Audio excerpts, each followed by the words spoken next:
semuanya, selamat pagi. Gimana hari ini adik-adik kabarnya?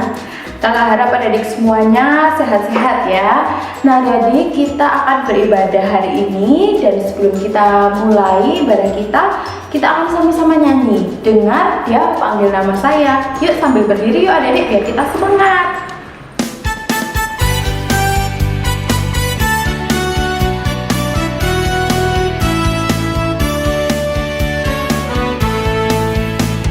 Dengar dia panggil nama saya, dengar dia panggil namamu, dengar dia panggil nama saya, juga dia panggil namamu. Dengar dia panggil nama saya, dengar dia panggil namamu, dengar dia panggil nama saya, juga dia panggil namamu. Ku jawab ya, ya, ya. Ku jawab ya, ya, ya. Ku jawab ya Tuhan, ku jawab ya Tuhan, ku jawab ya, ya, ya. Oh giranglah, oh giranglah, Yesus amat cinta pada saya. Oh giranglah. Ya adik-adik, mari kita berdoa ya. Selamat pagi Tuhan, terima kasih atas penyertaan-Mu. Tuhan, saat ini kami akan beribadah. Tuhan tolong sertai kami dan berkati ibadah hari ini. Tuhan, kami sangat senang Tuhan karena kami dapat kembali untuk memuji nama-Mu dan mendengarkan firman-Mu. Berkati Tuhan, kalau nanti kami juga akan mendengarkan firman-Mu, tolong sertai kami. Dan kami terus berdoa Tuhan, kalau kami nanti juga akan bersama-sama, kami terus berharap agar kami dapat kembali untuk beribadah di gereja-Mu dan bertemu dengan teman-teman kami. Tuhan tolong sertai dan lindungi selalu. Terima kasih Tuhan, dalam nama-Mu kami berdoa. Amin. Ya adik-adik, sebentar lagi kita akan bersama-sama mendengarkan firman Tuhan. Tapi sebelum itu kita akan menyanyikan lagu Siram Lagi. Mungkin adik-adik ada yang udah pernah dengar atau baru denger nih adik-adik. Tapi kita sama-sama ya belajar lagu barunya. Kita akan nyanyi lagu Siram Lagi.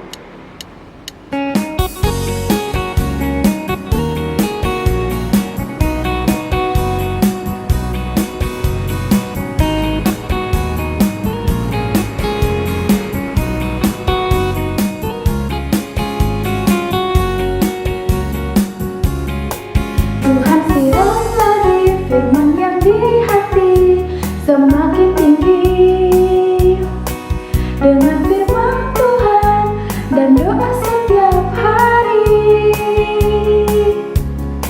Sampai hari ini firman yang di hati semakin tinggi. Dan aku tahu kini aku ini anak Tuhan, dan setiap hari aku mau siram lagi, siram lagi, siram lagi, siram lagi. Tuhan siram lagi firman yang di hati semakin tinggi. Dan firman Tuhan dan doa setiap hari. Sampai hari ini firman yang di hati semakin tinggi. Dan aku tahu kini aku ini anak Tuhan, dan setiap hari aku mau siram lagi, siram lagi, siram lagi, siram lagi setiap hari. Halo adik-adik semua, selamat pagi. Ketemu lagi sama kakak. Nah, sebelum kita untuk memulai sekolah minggu kita, mari kita berdoa sama-sama yuk sama kakak. Kita mulai ya. Bapa yang ada di surga, terima kasih atas penyertaan-Mu kepada kami semua, sehingga pada pagi hari ini kami dapat berkumpul untuk memuji dan memuliakan nama-Mu. Kiranya Tuhan memimpin dan menyertai ibadah kami dari awal pertengahan hingga akhir nanti. Kami serahkan ibadah ini ke dalam tangan kuasa-Mu, dan ampuni dosa-dosa kami ya Tuhan. Hanya dalam nama Tuhan Yesus kami berdoa dan mengucap syukur. Haleluya, amin. Nah, sebelum kita mendengarkan firman Tuhan, mari kita baca Alkitab kita ya, yang terambil dari Kisah Para Rasul 3 ayat 1 sampai 10. Terus menyembuhkan orang lumpuh. Pada suatu hari menjelang waktu sembahyang, yaitu pukul 3 petang, naiklah Petrus dan Yohanes ke bait Allah.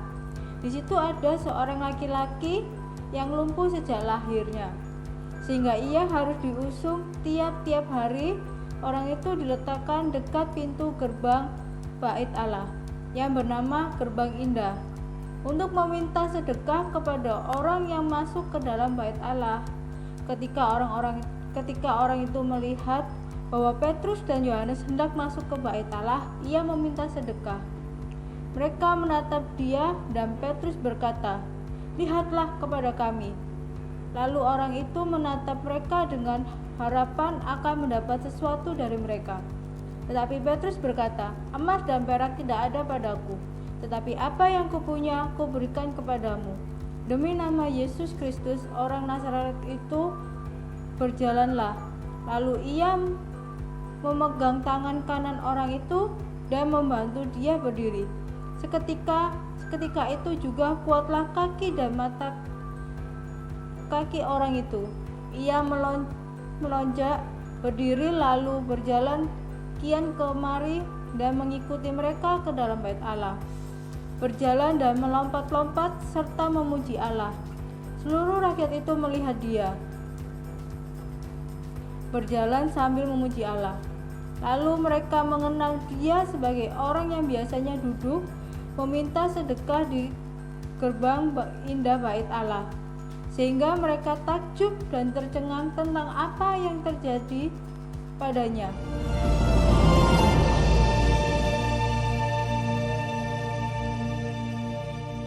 Kitab Kisah Para Rasul. Pada suatu hari menjelang waktu sembahyang, yaitu pukul 3 petang, naiklah Petrus dan Yohanes ke bait Allah. Di situ ada seorang laki-laki yang lumpuh sejak lahirnya, sehingga ia harus diusung.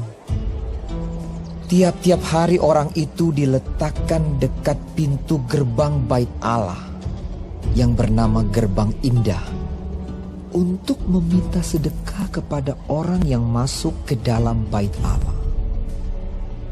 Ketika orang itu melihat bahwa Petrus dan Yohanes hendak masuk ke bait Allah, ia meminta sedekah. Mereka menatap dia, dan Petrus berkata, "Lihatlah kepada kami." Lalu orang itu menatap mereka dengan harapan akan mendapat sesuatu dari mereka. Tetapi Petrus berkata, "Emas dan perak tidak ada padaku, tetapi apa yang kupunyai, kuberikan kepadamu. Demi nama Yesus Kristus, orang Nazaret itu, berjalanlah." Lalu ia memegang tangan kanan orang itu dan membantu dia berdiri. Seketika itu juga kuatlah kaki dan mata kaki orang itu. Ia melonjak berdiri lalu berjalan kian kemari dan mengikuti mereka ke dalam bait Allah, berjalan dan melompat-lompat serta memuji Allah. Seluruh rakyat itu melihat dia berjalan sambil memuji Allah. Lalu mereka mengenal dia sebagai orang yang biasanya duduk meminta sedekah di gerbang indah bait Allah, sehingga mereka takjub dan tercengang tentang apa yang telah terjadi pada. Nah, ada pernah lihat kan orang lumpuh? Nah, orang lumpuh itu orang yang tidak dapat berjalan, dan mereka tuh hanya bisa berpindah tempat itu kalau ada orang yang menolongnya. Nah, kerjaan orang lumpuh itu biasanya mereka hanya minta-minta pada orang, minta sedekah pada orang-orang yang lewat. Tapi kira-kira pada saat adik-adik bertemu atau melihat orang lumpuh, apa ya yang dilakukan adik-adik ya? Biasanya kan kalau kita melihat orang lumpuh itu atau pengemis, kita akan memberi uang atau makanan ataupun pakaian atau barang yang layak, yang masih dibutuhkan, yang layak dan masih bisa dipakai sama pengemis. Tapi kalau adik-adik tahu pada zaman Petrus dulu itu juga ada adik orang lumpuh yang setiap harinya itu duduk di dekat pintu bait Allah. Kerjanya tuh yaitu tadi, mereka hanya meminta-minta kepada orang yang lewat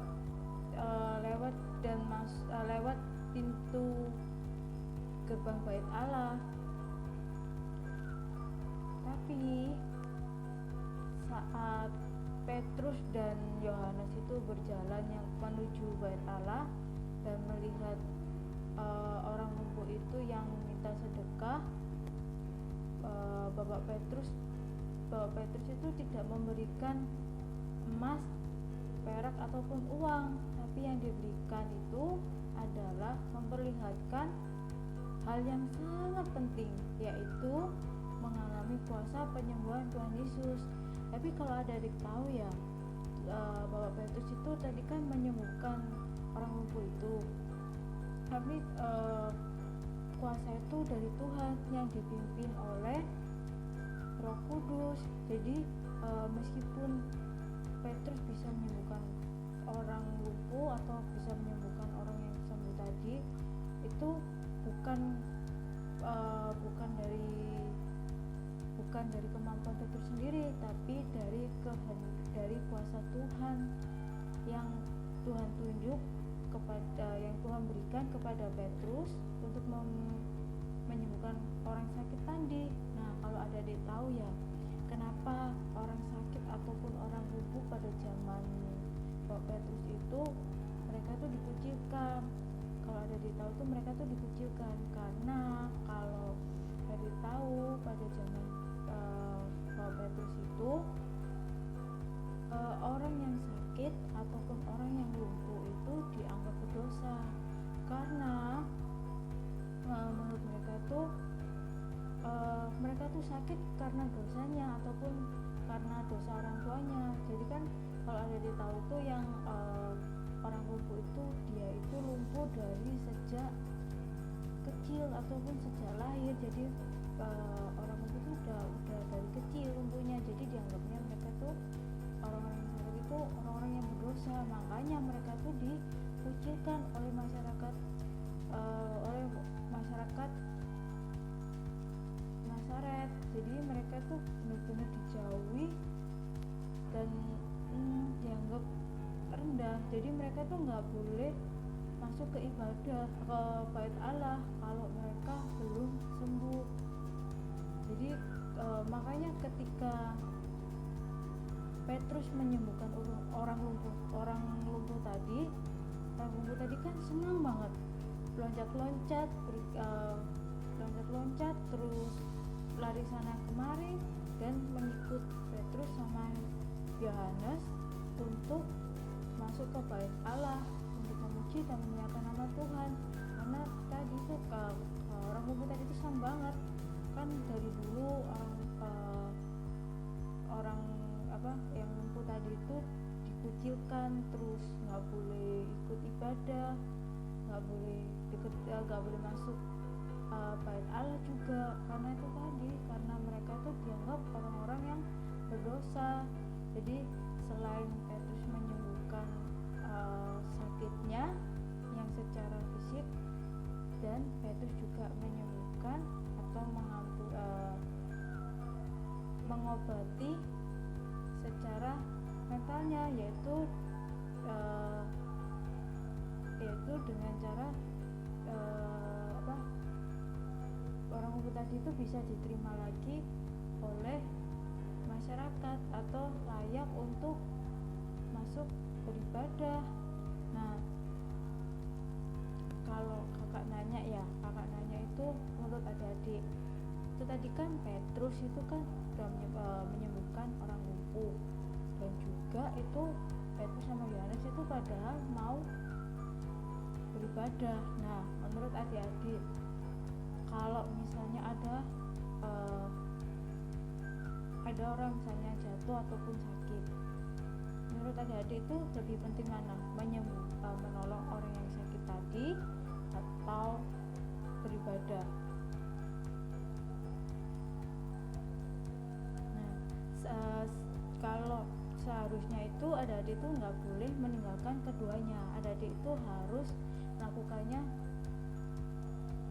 kedua-duanya, nggak boleh meninggalkan salah satu. Misalnya kalau adik-adik mau sekolah minggu, melihat ada temennya jatuh, nah adik-adik itu nggak boleh ditinggalin gitu aja, tapi adik-adik menolongnya dulu, terus habis menolongnya nanti baru beribadah, atau mungkin adik-adik membantu temannya tadi itu untuk sama-sama mengajak buat beribadah. Itu yang seharusnya ada dilakukan, kedua-duanya harus sama-sama dilakukan, nggak boleh ditinggalkan salah satu. Termasuk juga misalnya adik-adik saat mungkin nanti sebentar lagi mau sekolah ya, masuk sekolah,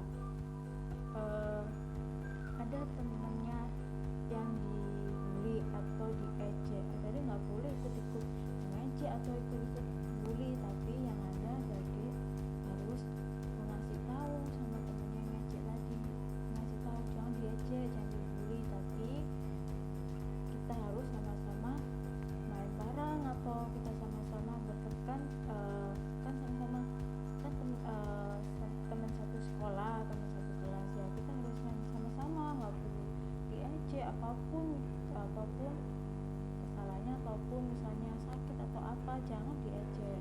Tapi adik-adik tetap harus berteman, kita semuanya nggak boleh pilih-pilih, nggak boleh juga ikut ngejek, nggak boleh juga bully, jadi semua sama. Terus termasuk juga kalau misalnya adik-adik mau keluar rumah tuh kan sekarang protokolnya harus pakai masker, terus sama jangan lupa memakai hand sanitizer atau cuci tangan. Nah, itu jangan lupa juga adik-adik lakukan. Jangan, aku nggak sakit, aku sehat, ngapain aku pakai masker? Salah. Meskipun adik-adik sehat, nggak sakit, adik-adik harus tetap pakai masker, karena memang masker itu melindungi kita kalau kita ketemu orang, atau orang itu nanti punya sakit apa atau virus apa yang ada di badannya, kan kalau kita pakai masker jadinya kita terhindar dari virus itu.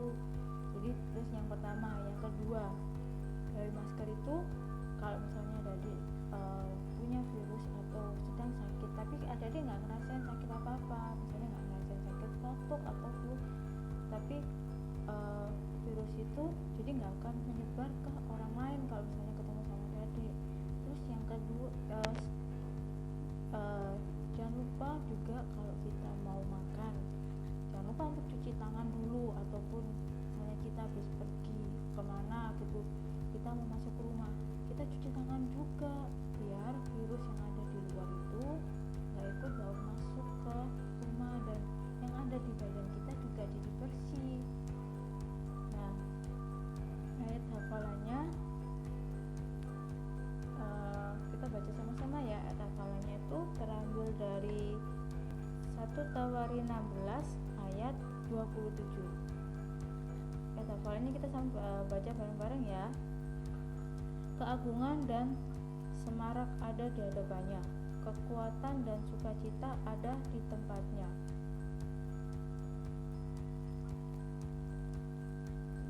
Baca sekali lagi ya. 1 Tawari 16 ayat 27.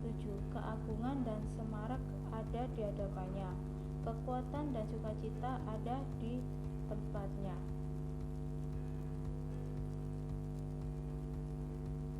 Nah, adik mari kita berdoa yuk untuk mengakhiri sekolah minggu kita. Tuhan Yesus yang baik, terima kasih sudah memberikan kami kuasa. Tolong kami supaya bisa menggunakan kuasa dari Tuhan untuk berani menolong sesama kami dan Yesus kami ucap syukur. Amin. Adik-adik, kita baru saja mendengarkan firman Tuhan ya. Nah, sebelum kita mengakhiri adik-adik ibadah kita hari ini, kita akan menyanyikan lagu Allahku Besar.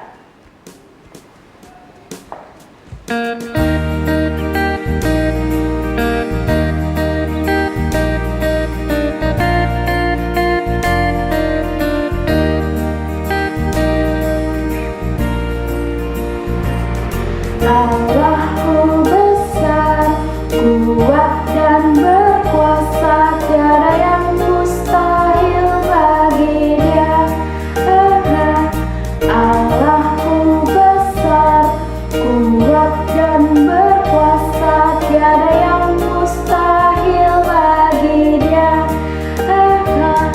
Gunung miliknya, sungai miliknya, bintang-bintang ciptaannya. Allahku besar, kuat dan berkuasa, tiada yang mustahil bagi Dia. Kita nyanyikan satu kali lagi ya.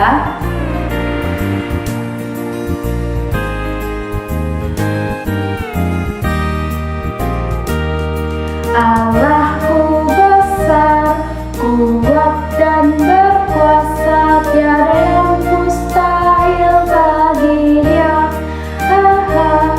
Allahku besar, kuat dan berkuasa, tiada yang mustahil bagi Dia.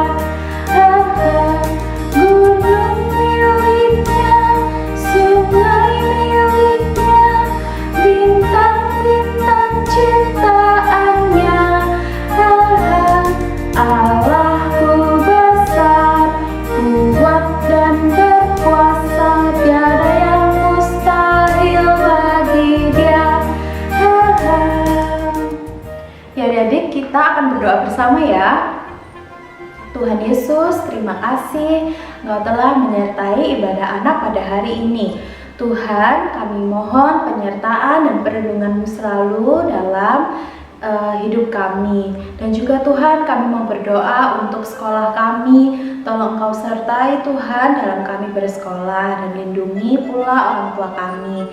Tuhan, sebentar lagi kami juga akan melakukan aktivitas dan kegiatan kami yang lainnya. Tuhan tolong sertai. Terima kasih Tuhan, dalam nama-Mu kami berdoa. Amin. Adik-adik, ibadah kita hari ini telah usai. Dan adik-adik, kakak juga terus nih, kakak mau ngingetin ke adik-adik. Adik-adik jangan lupa ya, jaga kesehatan. Terus kalau adik-adik mau keluar-keluar, jangan lupa nih adik-adik untuk pakai maskernya ya. Dan adik-adik, sampai jumpa di kebaktian kita minggu depan. Tuhan memberkati.